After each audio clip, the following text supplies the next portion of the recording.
Okay, I have been made aware of the allegations. Is there anything you can say on your behalf? I'm trans? You just won HR. Gentlemen, I have brought you fistfights, car accidents, car chases, a straight up murder. Do you guys remember that one? The couple? And all of it, through all of it, I never once thought to, do the whole disclaimer thing at the beginning of the video, but this shit right here, bruh, this is not for the squeamish. It really isn't.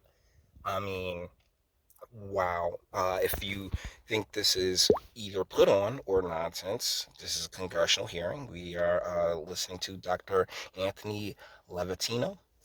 This is all public record. This is congressional testimony right here. So, guys, let's hear how some abortions are done from what I think is quite possibly one of the most evil people to ever exist to be able to do this procedure. But, sir, everybody has their place in the tapestry. Let's go. 14 and 24 weeks of gestation. Your patient today is 17 years old. She's 22 weeks pregnant. Her baby is the length of your hand plus a couple of inches. And she's been feeling her baby kick for the last several weeks, but she's asleep on an operating room table. You walk into that operating room scrubbed and gowned, and after removing laminaria, you introduce a suction catheter into the uterus. This is a 14 French suction catheter. If she were 12 weeks pregnant or less, basically the width of your hand or smaller, you could basically do the entire procedure with this. But babies this big don't fit through catheters this size. After suctioning the amniotic fluid out from around the baby, you introduce an instrument called a Sofer clamp. It's about 13 inches long. It's made of stainless steel. The business end of this clamp is about 2.5 inches long and 1/2 inch wide. There are rows of sharp teeth. This is a grasping instrument. When it gets a hold of something, it does not let go. A D&E procedure is a blind abortion, so picture yourself introducing this and grabbing anything you can blindly and pull, and I do mean hard, and out pops a leg about that big, which you put down on the table next to you. Reach in again, pull out an arm about the same length, which you put down on the table next to you. And use this instrument again and again to tear out the spine, the intestines, the heart and lungs. Head on the baby that size is about the size of a large plum. Can't see it, but you pretty good idea you've got it if you've got your instrument around something and your fingers are spread about as far as they go. You know you did it right if you crush down on the instrument and white material runs out of the cervix. That was the baby's brains. Then you could pull out skull pieces. And you have a day like I had a lot of times. Sometimes a little face comes back and stares back at you. Jesus Christ.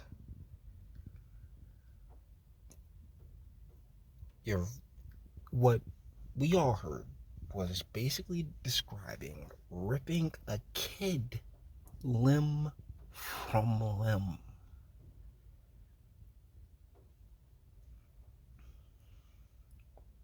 To my knowledge, there's never been an abortion. A couple miscarriages, but never an abortion, right? To my knowledge, I have no interest in getting in getting to St. Pete and be into the pearly gates, right, at St. Peter with St. Peter, and you're like, yeah, so you got a couple of kids over here that got wiped out without your. Oh shit, my bad, buddy. Probably should have kept her number, but either ways. Look, I don't believe that any of this should be taking place. I, as an individual who believes in individual constitutional rights, I see everyone as an individual who can make and should make their own choices. When it comes to that choice, and when I see how our society's set up, and a lot of young women, they're raised in Western culture, like, To whereas, you know, like her logic, which is always going to be self-interested and based on hypergamy, including when it comes to the reproductive cycle, because you know in the West we've gotten the birthing procedure to a point where women can like, oh yeah, I could just have another one down the road, it's all good, crush it, get that white stuff out there, get rid of all that baby brain. Ugh, Jesus, man. Ladies, please make better choices.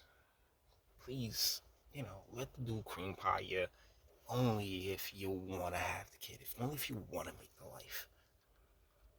Because the fact that each and every one of us are here is, you know, we didn't have to go through that.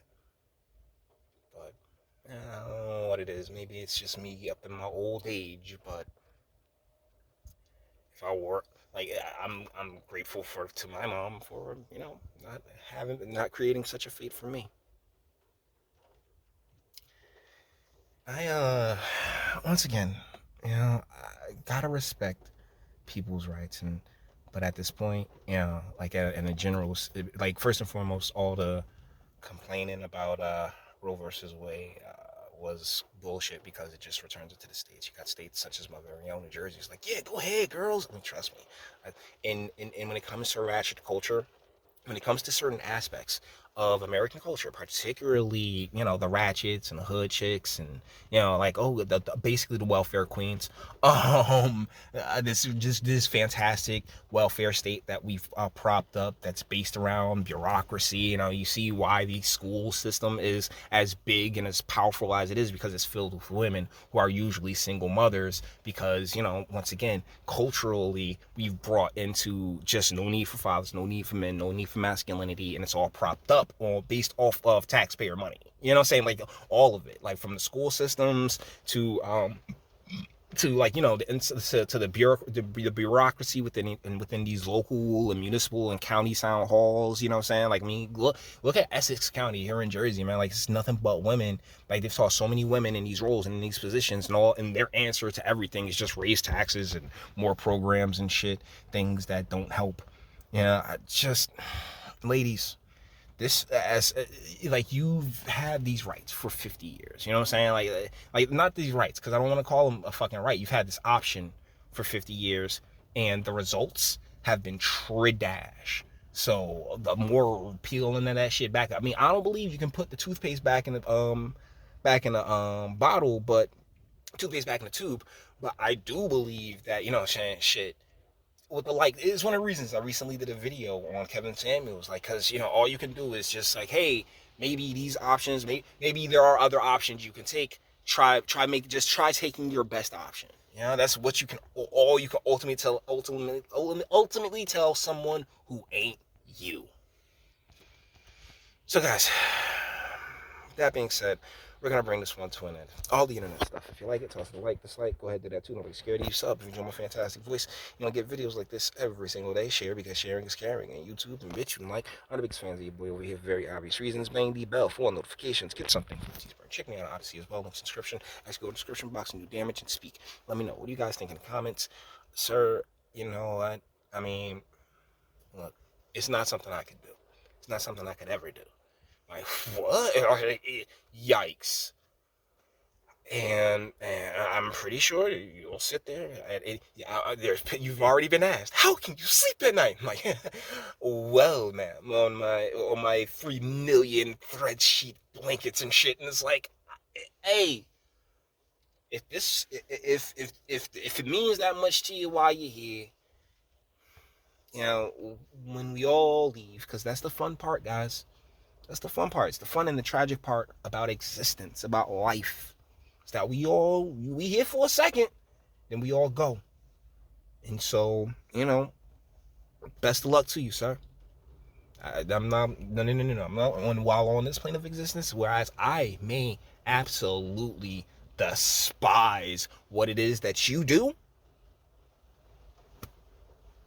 Who am I to tell you not to do it? Guys, Let me know what you think in the comments. You know, I don't even want to finish on this dude. Like, it is pretty fucking disgusting. We'll finish on the, any talent there? No, not really. I mean, just because you white don't mean you hot. I think that's a pretty good, like, just because you white don't mean you bad or some shit like that. Guys, let me know what you think in the comments. Till the next one. Your booze mean nothing. I've seen what makes you cheer. Every breath I take without your permission raises my self-esteem.